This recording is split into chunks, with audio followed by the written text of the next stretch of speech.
just being just being engrossed in it and just trying to figure out the best way to cover politics and cover the 2016 election, which was, one of the craziest elections of our modern times. And so that really led me to my journey at, continuing to cover politics. And then I moved to Politico after I graduated and worked there as a web producer and then a breaking news reporter before going to USA Today, where I ended up covering the 2020 election and now the White House. Awesome, thank you. And Seung Min? So thanks for having me, guys. I always love talking to the DI folks because I really do owe my career to the Daily Iowan. So my name is Seung Min. I'm a White House reporter for the Washington Post. I have a unique beat in that my specialty within the White House team is covering the intersection of Capitol Hill and now the Biden administration versus Trump administration. I've been at the Post for about 3 years. Before that, I'm also a proud Politico alum like Rebecca. Was at Politico for almost 9 years, covering primarily Congress, which is how I kind of got the foundation to do my current sort of hybrid beat at the Washington Post. At the DI, I kind of did everything. I grew up in Iowa, grew up in Iowa City, went to West High School, so I was kind of a townie when I was at the DI and when I was at the University of Iowa, and pretty much got my journalism education with all the hours that I worked at the DI basically every day for 4 years, and it was such a wonderful experience. I hate it when Rebecca says she covered the 2016 caucuses. I covered the 2004 caucuses, and that shows how much older I am than you. but I did that. It was a really great experience to be able to kind of get that, get up close and personal with presidential politics when you're still in college. So it was a very cool experience. Did a few internships throughout college, went to my first job out of college was at the Star Ledger in Newark, New Jersey, and then eventually made my way down to DC and have been here for about the last 12, 13 years, and having a lot of fun. Busy all the time, have a little bit more breathing room for since the Trump administration days, but obviously, like with the news today, the source just called me. Very busy nonetheless. Definitely, yeah, thank you. So as White House reporters, tell us a little bit about what your days are like. What are White House press briefings like, for example, and how do you prepare for those? I can go first. My day kind of really depends. There's no kind of one unique day, although the difference between now and under the Trump administration was that we would kind of wake up to the sound of Trump's tweets, and the news cycle and the rest of the day would be dictated by what was on the president's mind. But in terms of a typical day, it can range for me. It can range on a couple of different things. How our team is set up, and I imagine Rebecca's is pretty similar, is that we have an 8-person White House team. So we take turns when it's kind of like our duty week, when we're kind of the White House reporter on call. So for me, for us, the Washington Post, that means if we have a seat in the briefing room with the press secretary, then we go to the briefing. If he travels, we travel. Obviously we have COVID considerations, but we believe very strongly that the Washington Post should always be where the president of the United States is, even if it's just a quiet weekend in Wilmington, Delaware, where he's supposed to go, this weekend. If the Washington Post is a designated pooler, we fill that duty, and the pool is basically you can't have every single reporter covering the White House tailing around the president at all times. What we do is there's this rotating pool of reporters where we take responsibility for, kind of being the eyes and ears for the rest of the press corps. So when it's our turn to be with him, and it very often happens on a travel day, then it's, then we go on Air Force One with him, or we travel abroad, or follow him around on an in-town pool day, kind of do all those things. So if sometimes my days are like that.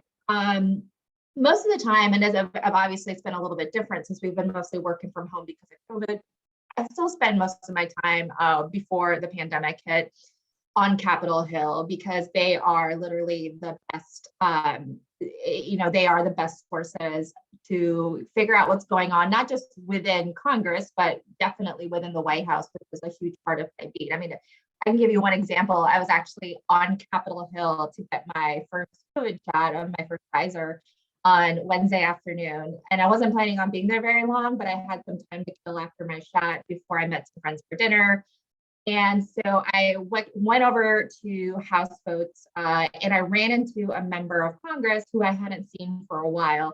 And I happened to ask this member just because I ran into her like, oh, do you know what the White House is doing in terms of hiring this new Asian American outreach director? Because this member would have been in a position to know. And this member was like, oh, yeah, let me tell you. So it's, and I literally ran into this lawmaker. I hadn't been planning on calling. So it's just like a great example of just how you can run into news and how your reporting can be helped, especially for me, by physically being on Capitol Hill. So, when I'm on the Hill, I usually have like a couple of different stories I'm juggling at any given time. I make a list of members I want to reach out to or talk to, and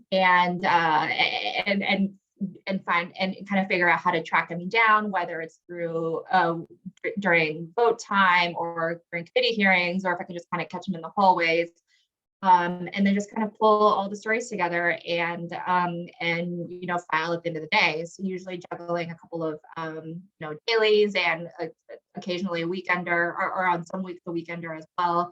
So yeah, so it's just a lot of different things to work on at any given time.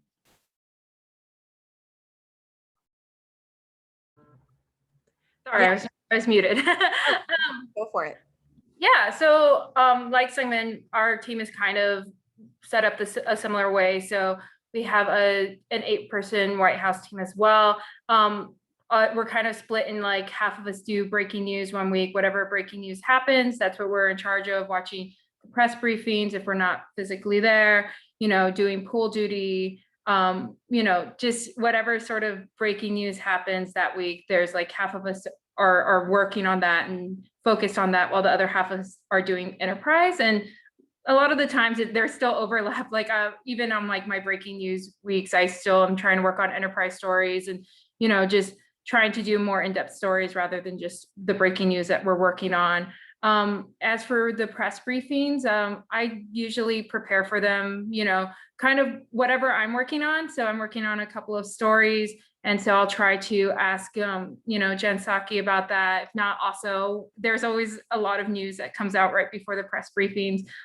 So trying to get one of those questions in before it's asked is always always something I try to do. And so that's my kind of day, is just trying to talk to people, trying to reach out, which has been a little bit difficult with COVID, particularly for me, just because I am so much more new to the beat. Trying to, kind of foster those relationships has been really interesting during COVID times. Yeah, definitely. So you both talked about bringing your story ideas to the press briefings, to Congress, finding people.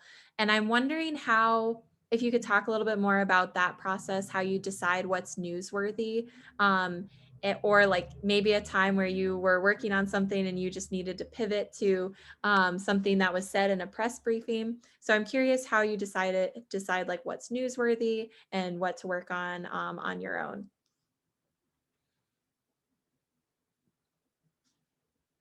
If Rebecca, if you want to go first. Yeah, I can go first. Yeah, no, that's a really good question. I mean, a lot of the times I pitch stories to my editors, and they always morph. They're not always going to be everything that I pitch. And once I start talking to more people, once I start talking to sources, sometimes they do end up turning into something else, but that something else isn't a bad thing. You kind of have to be open when you're talking to people, because you can go in and talk to one person or one or two or three sources beforehand, and then continue to talk to more people, and it ends up changing a little bit, and that's okay. And it's good to be a little bit flexible in that sort of way. And so that's kind of how I go in. I try to talk to a couple of key people that I know I can turn to, and then that I talk to for my stories, and then go, write my pitches to my editors. We discuss it, go back and forth, kind of massage them a little bit, then go back to more reporting.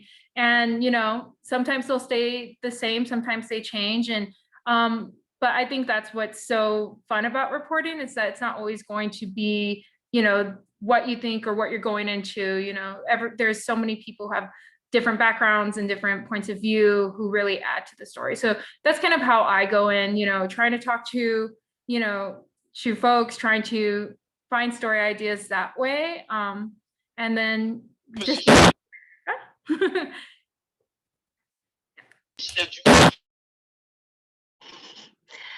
Yeah, I think our processes are pretty similar. So we do, a lot of us have within our White House team have a kind of a specific focus of a coverage area that we mentioned. So for example, I mentioned Capitol Hill and White House relations, which actually is a lot of things these days.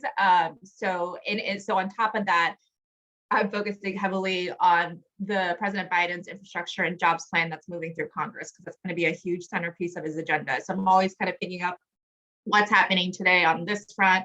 How can we advance the story? What's an outstanding question that hasn't been answered? What's a different angle to this that hasn't been fully covered?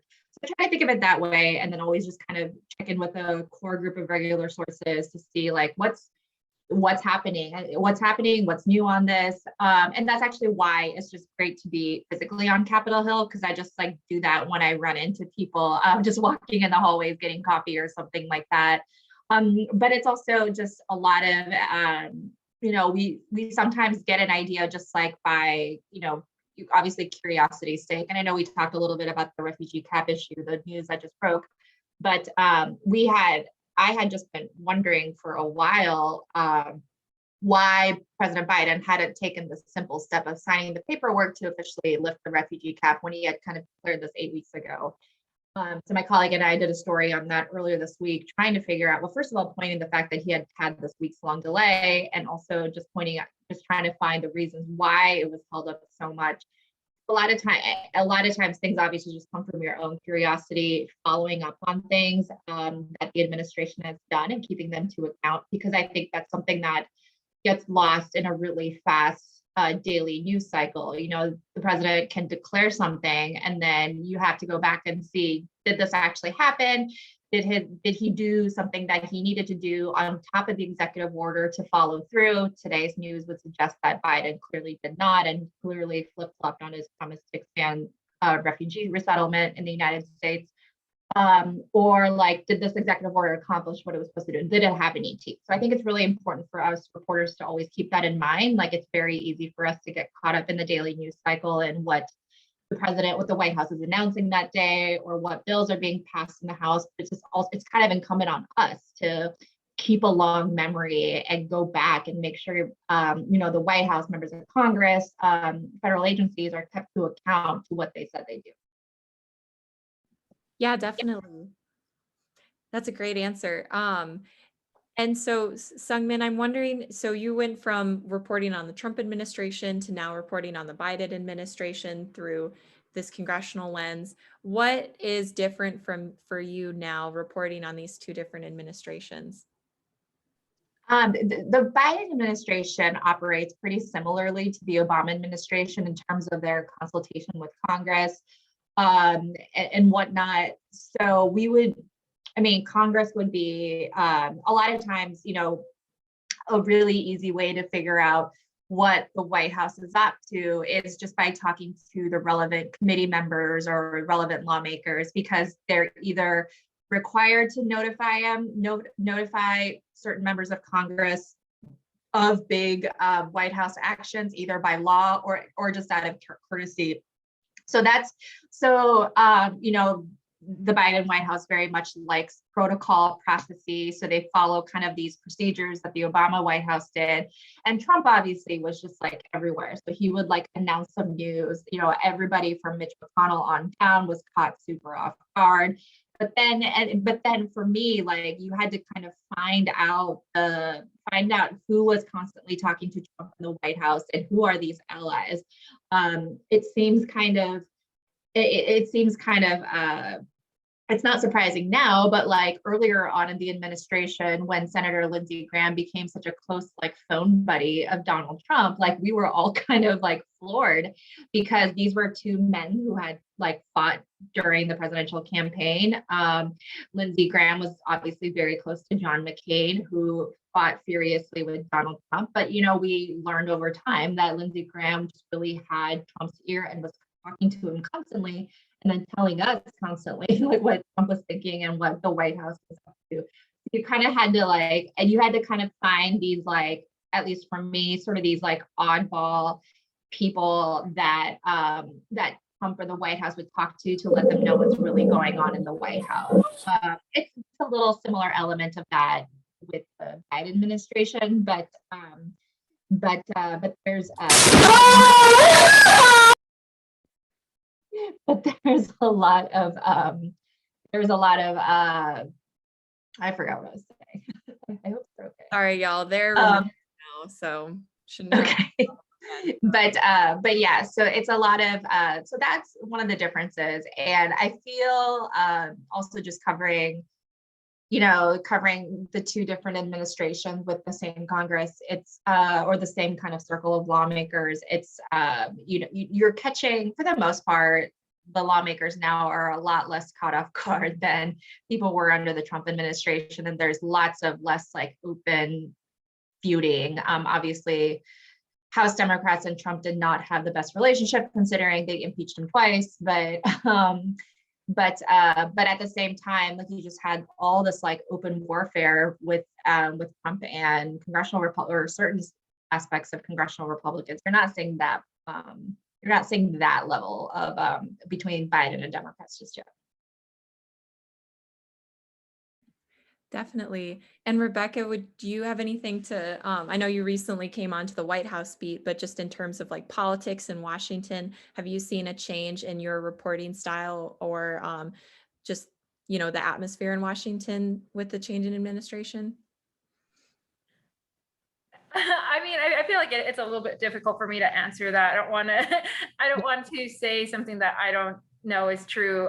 Again, when I was covering the 2020 election, I mostly covered the Democratic side. So I was following, the more Democratic candidates. And so I wasn't really into, the Trump administration and that sort of inner workings of how it did. But I know right now, even now it's been pretty, I feel like there are lawmakers who are willing to talk. I think right now people are very open to talking. I've talked to Republicans and Democrats who, talk about, a certain, especially immigration right now with it being so big, they're very, everyone wants to be on top of that. And so I don't know, I feel like for me, it's been pretty good or pretty nice right now to kind of try and, create these new sort of relationships with different sources, with different lawmakers, because, it's kind of like a new era. So everyone kind of wants to establish their own and know like, hey, this is what I'm good for and what I'm known for. And so that's been pretty nice and pretty good, trying to build sourcing and trying to build, what I'm reporting on, if that makes sense. So sorry. Yeah, definitely. No worries. And as a follow-up to Seung Min, one thing Marty Barron would always, with the Washington Post, would always say about covering the Trump administration is that you're not at war with the administration, you're at work. And the 2020 election in particular faced an unprecedented amount of misinformation, false allegations of voter fraud coming from the country's top newsmaker, the president. How did you navigate that as a political reporter? I mean, it's hard because you have the most powerful person in the world with the world's largest megaphone discrediting what was just obvious fact. And this kind of escalated after the election and when it was clear that he had lost. But I mean, it's difficult when someone who has that powerful of a voice and a platform just constantly says things that aren't true and does it in a way that makes a broad swath of the public believe that, rather than what's being reported in the press. But we try to make it clear, and this has been going on, this went on obviously throughout the entire Trump presidency, but we try to make it clear that, look, this is not we're not trying to fight the administration. We're just simply trying to like point out things when they're not true, and also keep this administration to account. And we're any sort of White House press corps has an adversarial relationship with, any White House, and that's just kind of how the system is supposed to work. But it just became harder when, it wasn't just a matter of a press that's kind of keeping a White House in check. It was a press that was trying to deal with the White House who just didn't want to engage in the truth. So all you can kind of do at the end of the day is just point out facts, regardless of who is saying what. You can say that the president of the United States is somehow still insisting that he won Georgia and then he won the 2016 elections, but you can just point out just how false that is high in a story. You can tell them, the Georgia results went through this many audits, courts, this many court cases have been tossed out. His advisors are saying one thing in public to the press, but another thing in courts where there is an actual legal penalty for lying. Unfortunately, there's no legal penalty of lying to press, but there is in a court of law. So you can point out all those facts and kind of hopefully let the reader make up his or her mind for themselves. Definitely. And as a follow-up, was there ever a point where you're like, maybe we shouldn't report on something just because even if we point out, oh, this isn't true, but even just reporting on it might confuse people, or, was there ever a decision where you made, okay, I'm not going to report on this, even though the president is saying it? That would be a decision that would be much higher up than me to our editors. But I think generally our philosophy was that, because we would get this from like liberal Twitter all the time, just like, don't report on him. We're like, we can't do that. Like, he's not just like a crazy old man screaming into the void. Like, he's literally the president of the United States, the most powerful person in the world. Like, you cannot ignore what he says. So it's incumbent on us to report things with the proper context and report them right away. I think in the days of digital media, we've been very used to kind of writing 2 or 3 sentences quickly right away, so we get something up for online and then like flesh it out with more details, more context later in the day. But sometimes what the president said was either just so wrong, intentionally or otherwise, and misleading, that you had to have that context up right away. You didn't want his kind of falsehoods to spread so quickly. I feel like it kind of taught us to like just how important like context is right away, especially when you're dealing with someone who doesn't have the most solid relationship with facts.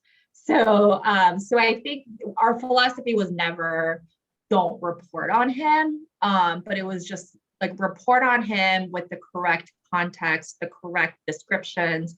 If what he's saying is racist, call it racist. Although obviously we would need kind of like, I can't just outwardly call things, like we have like a staff process to deal with that, but just be as kind of accurate and thorough as possible in reporting on those comments or whatever he was doing.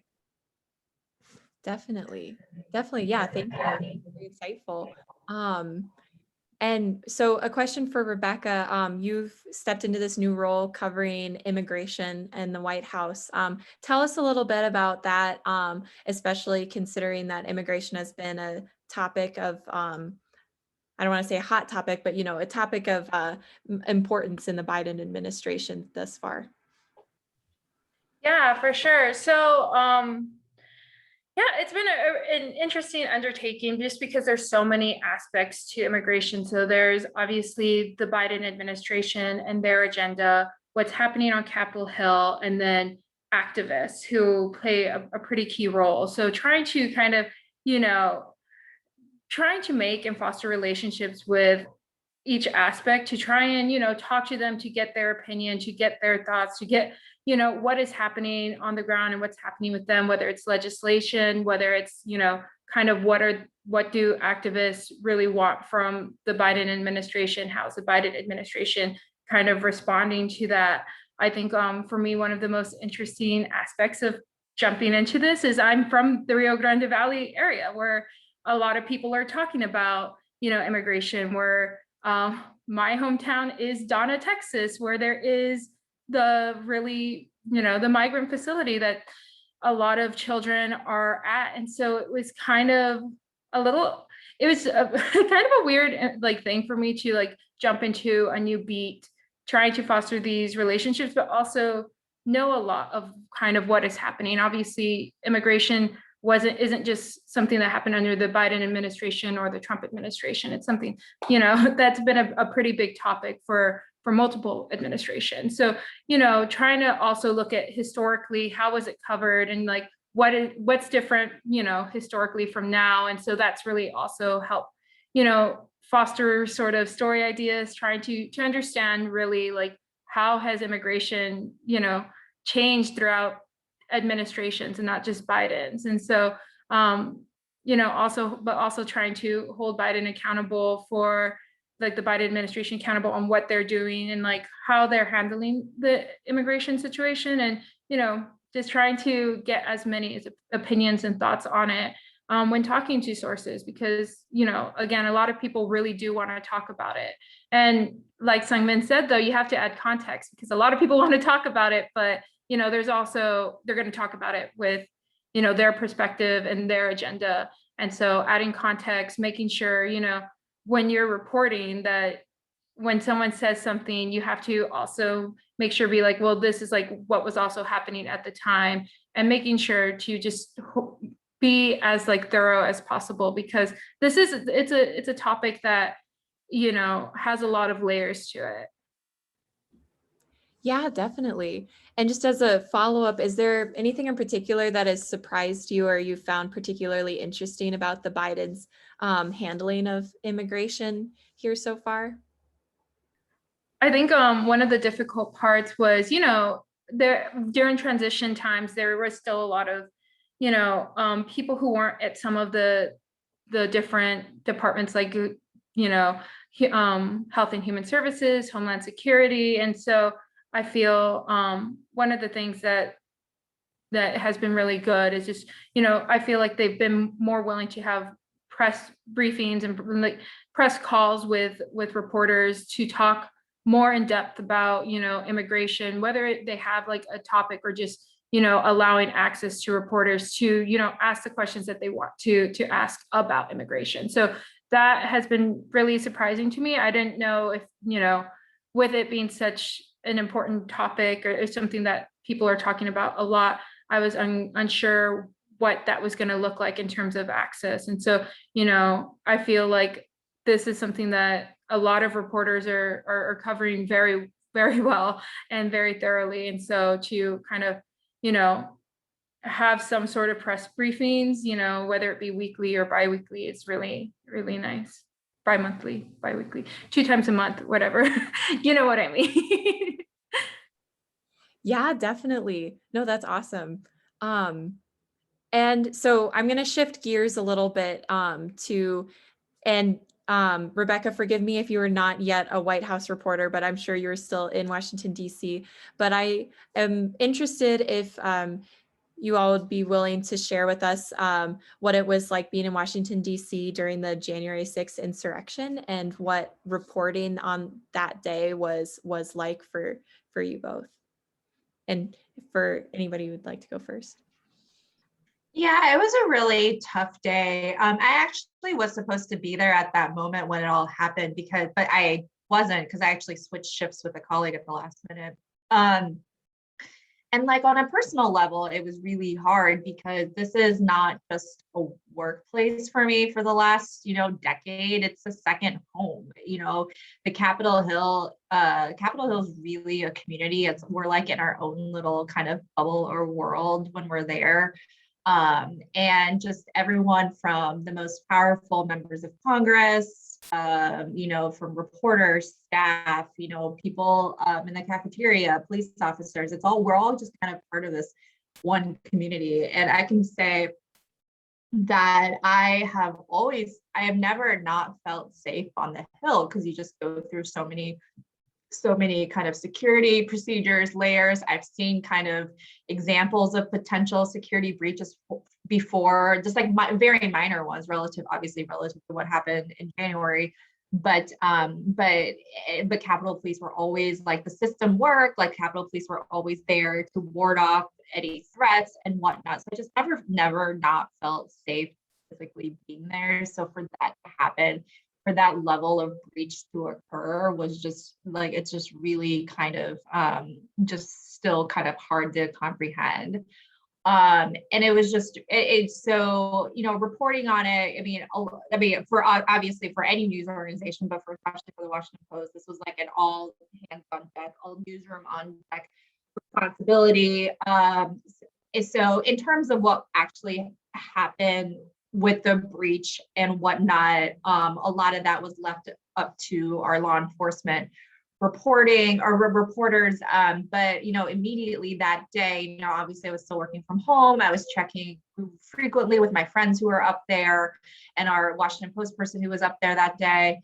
But we had like kind of a political piece of this to figure out too, which was what was actually going to happen with the certification process once that resumes. So first of all, will it resume? Like, our lawmakers are kind of going to go back home and feel like it's not safe? Like, is the Capitol going to be cleared out at the end in enough time? And if so, will the people who are planning on objecting to the results do so? Because it was kind of all that fomented this insurrection against the Capitol. And if so, what Republicans would try to rein them in or hold them back, or what would kind of this impact be? So that's actually the part that I ended up reporting on late into the night, when people like Josh Hawley and Ted Cruz decided to go through with this anyway. But yeah, it was, again, like, lucky to have been at home at the time. I mean, I can't imagine if this were a non-pandemic time and the number of reporters, staff, tourists who would have been up there at the Capitol at the time. It's just really hard to kind of imagine. But I think it's still really hard seeing, for example, like seeing the images of like the awful person carrying the Confederate flag through the Capitol, like through an area where I like spend so many hours every single day, like hanging out, talking to members, talking to staff, and just kind of using, like, it was just kind of a really hard thing to deal with at the time. Yeah, and I was also at my apartment. So the way USA Today had it was, there was, we had our nation team, which is, world news, kind of covering what was at first protests outside for it kind of turned into this riot.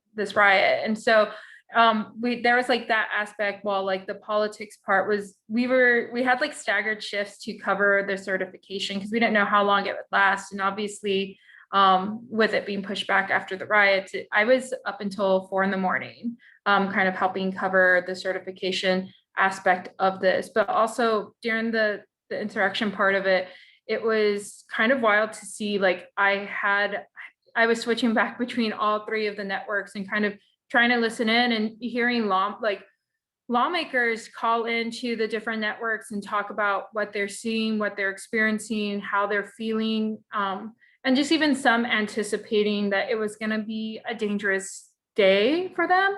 And, kind of, we had like a live blog going. So I was writing up quick hits about, what people were saying, kind of what was happening, where were like a lot of the lawmakers were like, I'm in a safe place now, but this is what was happening. This is where I was when this happened. And so kind of covering it from that aspect, but also helping cover the certification, which was, I had so much adrenaline from that day, just because it was just, so unbelievable, or just like so insane to see that happening, that I honestly couldn't go to sleep anyways.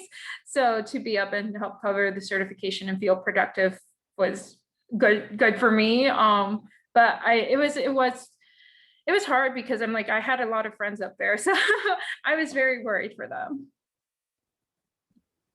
Yeah, definitely. Thank you both for sharing. Yeah, it was really tough seeing all of the images like come from journalists at the time and not knowing what was going on. Yeah, well, I want to give enough time for folks to ask questions of Rebecca and Seung Min. So we do have a couple extra questions, but I wanted to give an opportunity for anyone who has any questions and would want to ask our panelists. I have a question.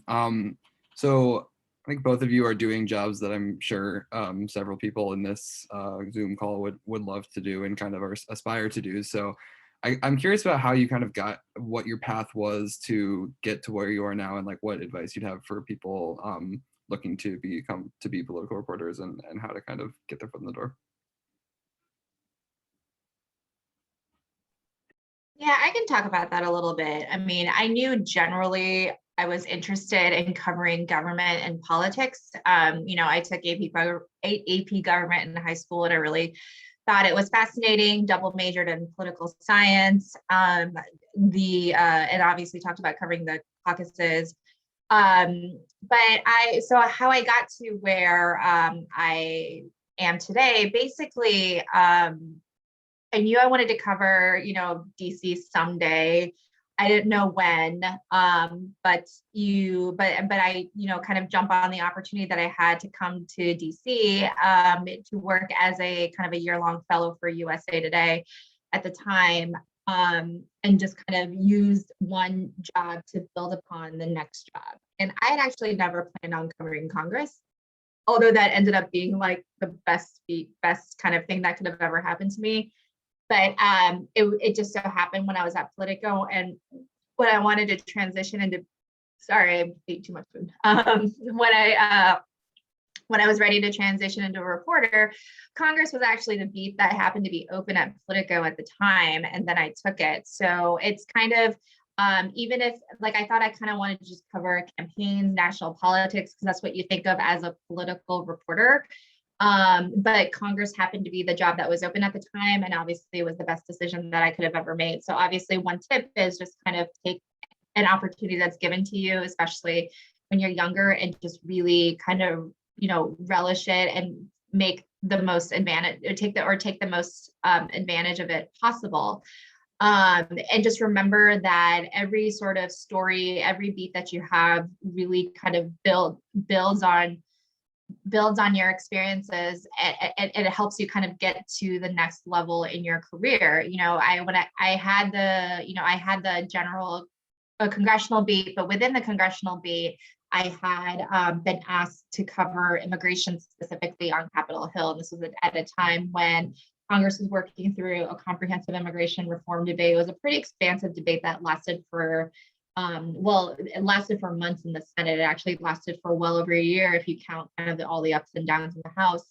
And being able to become a specialty within the Congress beat helped me significantly, because it helped me, first of all, source up dramatically with people who are working in that area. Like if you're just kind of told to go cover Congress without any sort of special area of focus, you can't source up with Congress. Like, it's just too big and too expansive.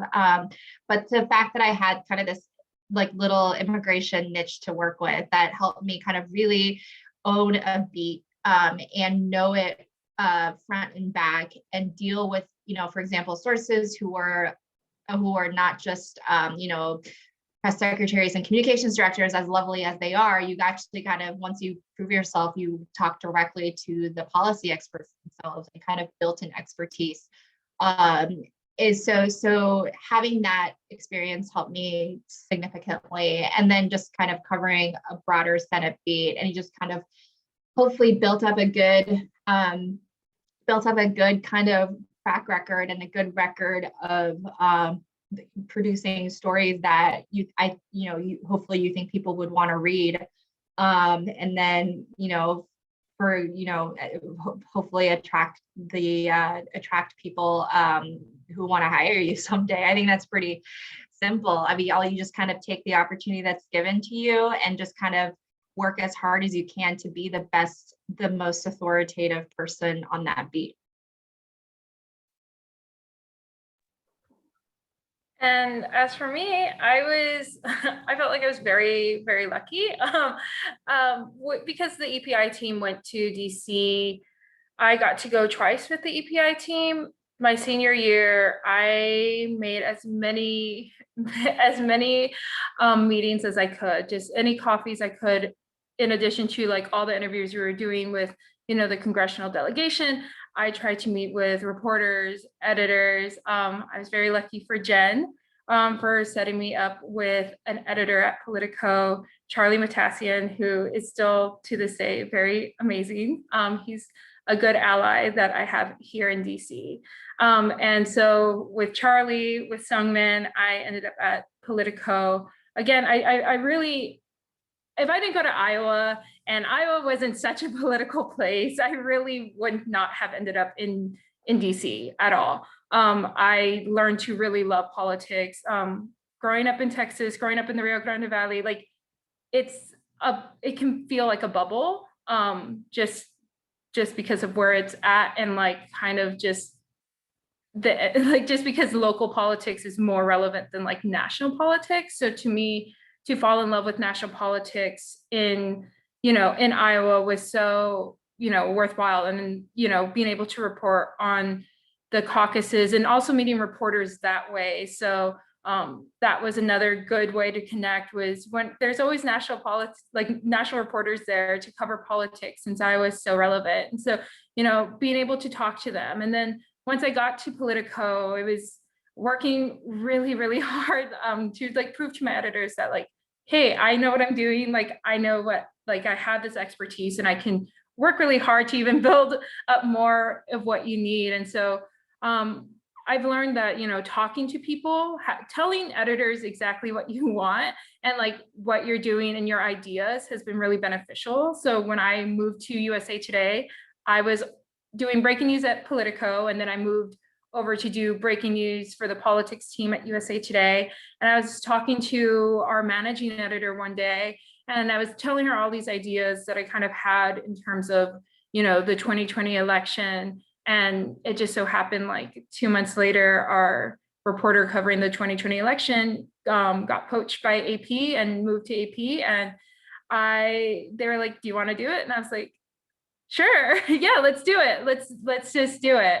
And it's good to just kind of have these talks and these communications, and kind of, I had to also find my sort of beat within the 2020 election, because that's very broad. So I focused a lot on, progressives, young people, and voters of color, just because that was kind of the places where I had the most sourcing in. And so that was really beneficial for me to kind of, create my own sub beat within this larger beat, just like Seung Min. And so that was kind of my thing. I feel like, I don't know, I feel like there's a lot of reporters and a lot of editors who are willing to, even just give advice, especially now that everything's so virtual, to young reporters who really, who really show interest in politics and wanting to do things. Working in local properties too, though, is also really good. Like staying in Iowa and like covering, the caucuses there, or like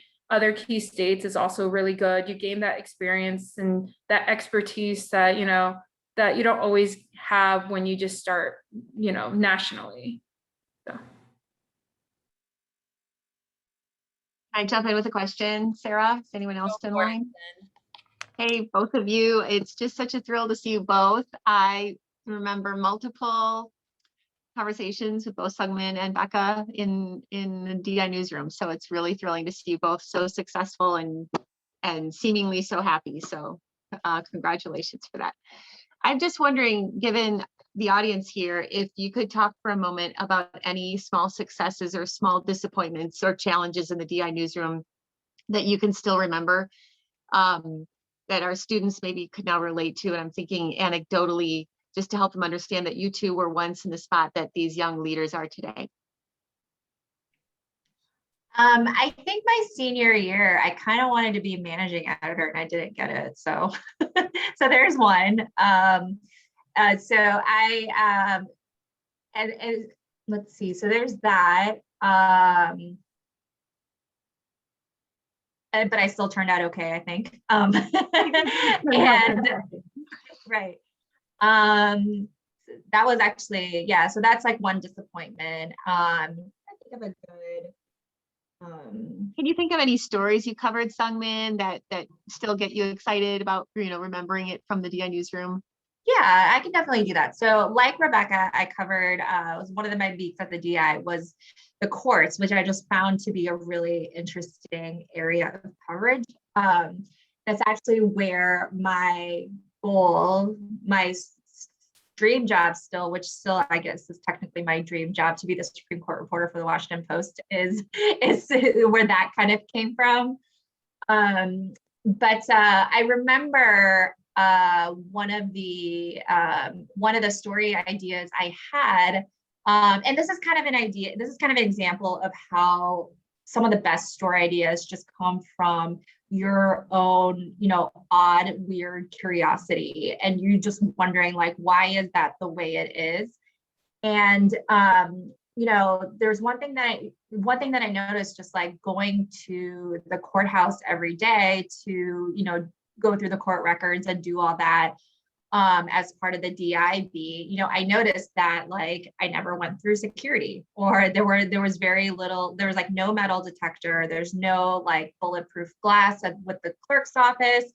There was one time I also remember I was actually covering a hearing. It was a pretty minor one. Like it wasn't like a murder trial or whatnot, which I've had to cover my share of, even at the DI. But I was at the courthouse for some hearing, and like the court officers just like left me there with like another inmate in an orange jumpsuit, like because there were two cases that were being heard, one after the another. So like the defendant from the first case actually left the room with the judge and some other people to take care of some stuff, and there's just like another dude like next to me in an orange jumpsuit, and there's like no one in there. I was like, this is kind of odd. And then at my internships, so my first internship after my freshman year was at the Des Moines Register. So obviously like still in Iowa.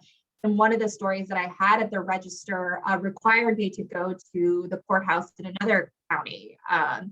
I don't remember which county it was, but I noticed like there were security detectors. There were, the clerks were again, like behind like shatterproof glass, like all these levels of security. And I think it was a smaller county than Johnson County, which obviously is one of the biggest in the state. And then so that like started to pique my curiosity. And I started doing, at some point, I think my sophomore year, because this was after I came back from my internship, and then there must have been something else that kind of like piqued my curiosity for this even further. And I worked on a big project for the DI, which ran, was a long story that I was like still like super proud of to this day. I did this when I was like 19 years old, on just how much the Johnson County courthouse lacks security compared to all the other courthouses, Polk County, Lane County, and like the top 6 or the top 10, I'm having a hard time remembering. And they just had nothing compared, and especially, which was kind of shocking for its population and like what kind of stuff goes through this courthouse, every day. So it was just kind of your classic enterprise reporting that was born out of just a simple curiosity. But I got, the story turned out well. And I actually got like emails or notes from like the county prosecutor's office saying like this, how great of a story this was. And this kind of illuminated a problem that had existed like literally kind of in plain sight in front of us, but no one had just kind of written about it. So I think that's an example of a couple of things. One, obviously, like, trust your gut. Like if you're curious about something, there's probably a story there, and look into it. And two, just kind of, like you have such a great opportunity and a venue at the DI to pursue projects and pursue stories for which you find really interesting, and that can have an impact. Thanks for that answer. And Sarah, I'm going to send you a link to Seung Min's courthouse piece that I just found. So, is it online? It is. So, well, it's in our archive, so everybody might have fun reading it. Thanks. How about you? Yeah, I'll send it out to the staff. Thanks, Jen. I guess I'll answer that really quickly. Well, as Jen knows, I've cried to her multiple times when I was at the DI. It was maybe a weekly cry session. You can also ask Lyle. He was also someone I cried to maybe weekly. So I was constantly going through a crisis. So if you ever feel that way, trust me, it's a thing. But as for, I mean, I was always overwhelmed. I think one of the hardest parts about working in the DI was my senior year, trying to trying to juggle, trying to find a job, also being editor of the politics team. And after the caucuses happened, all of my EPI team staff basically went MIA. So trying to figure out how to keep people motivated, also do weekly, our weekly, we had that story, the politics story. So I was just always constantly just okay, how am I going to do this? But that was probably one of the hardest and most difficult times of being in the DI, was trying to figure out, especially because a lot of these people are your peers, they're your friends. Some of my reporters, I was with them on the same floor my freshman year. And so they were my best friends. And so trying to motivate and trying to kind of, balance hey, I'm your editor.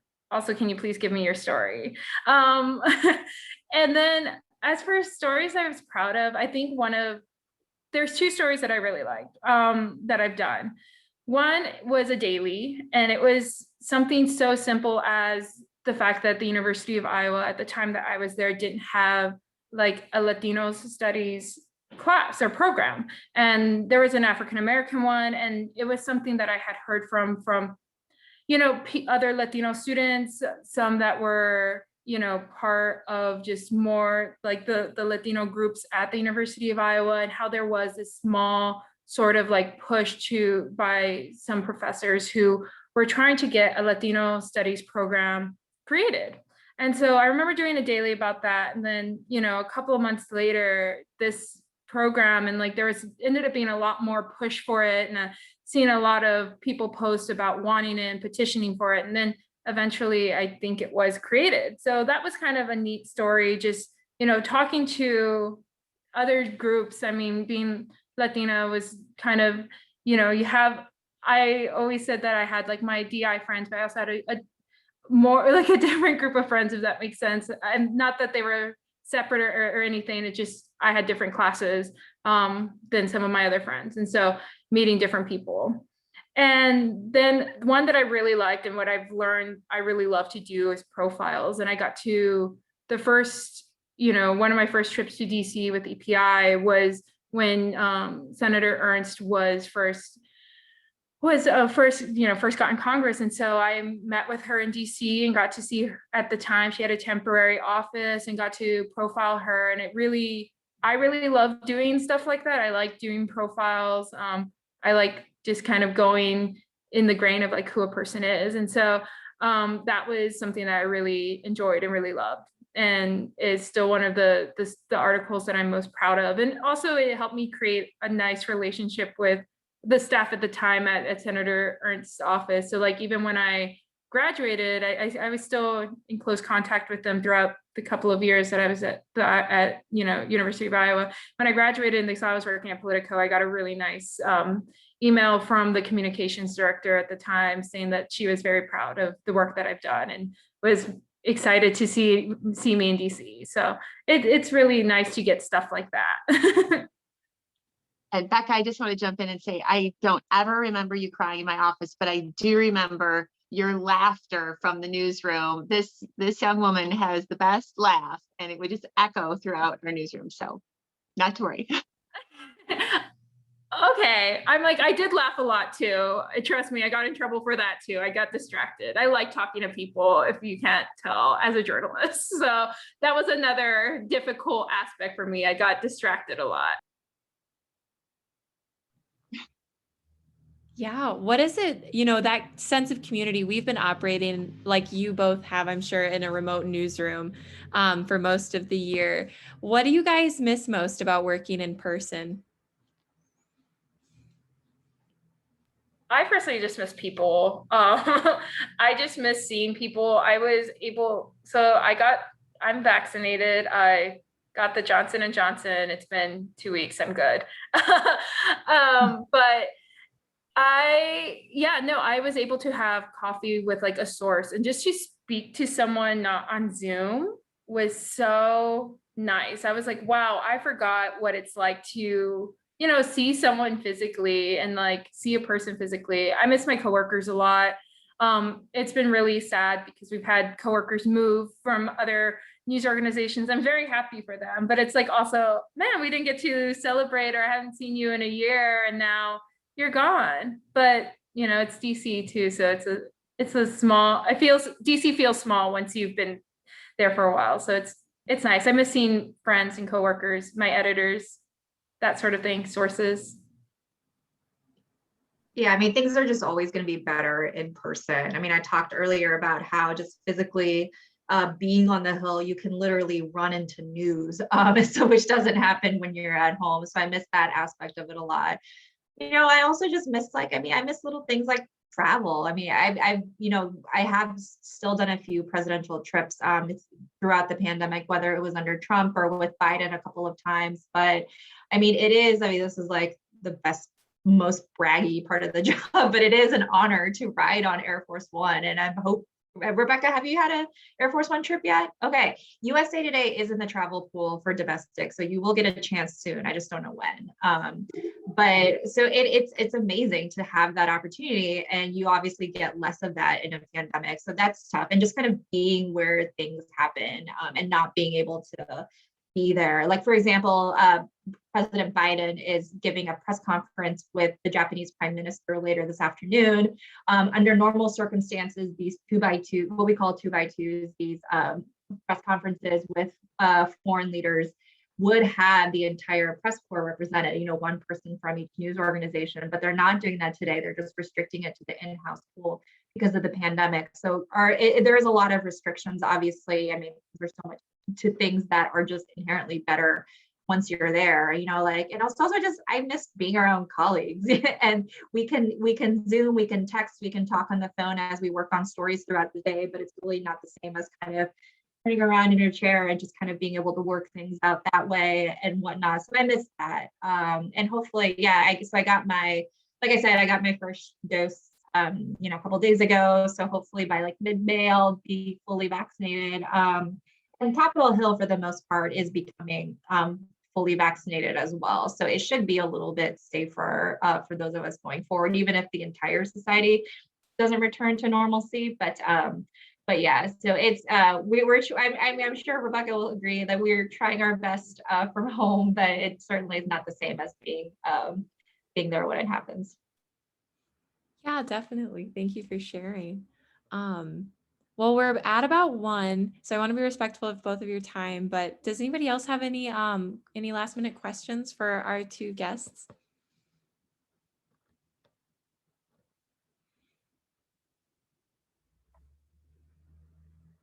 No. All right. Well, thank you both for your time. We super, super appreciate it. And it's just so fascinating to hear all about your stories from Capitol Hill and from the Daily Iowan newsroom. So thank you very much. We really appreciate it. Thanks for having us. It was Thanks great. for having us. This was so fun. Thanks. All right. Take care, everyone. Thank you. Thank you.